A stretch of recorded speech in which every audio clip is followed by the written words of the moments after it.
13 ते 17च्या दरम्यान काही काही ठिकाणी अति मुसळधार पाऊस पडणार आहे, म्हणून ह्या जिल्ह्यातल्या शेतकऱ्यांनी अंदाज लक्षात घ्यायचा. इतका मुसळधार पाऊस पडल्यामुळे काय होणार आहे, त्या तळ्याला पाणी येणार आहे, तळ्याचं पाणी उजनीचं सोडावं लागणार आहे, कोयनेला पाणी येणार आहे, कोयने सांगलीकडे पूर परिस्थिती निर्माण होईल, म्हणून नदीकडच्या शेतकऱ्यांनी हा अंदाज लक्षात घ्यायचा.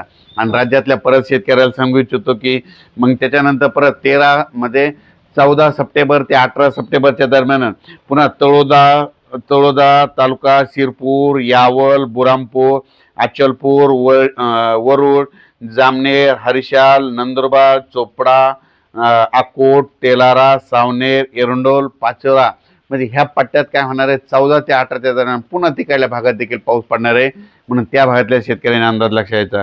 त्याच्यानंतर इगतपुरी, नाशिक, येवला, येलोरा, संभाजीनगर, जालना, लोणार, पुसद, डिग्रस, अर्धापूर ह्या पट्ट्यात देखील 14 ते 18च्या दरम्यान पाऊस पडणार आहे, म्हणून हा अंदाज लक्षात घ्यायचा.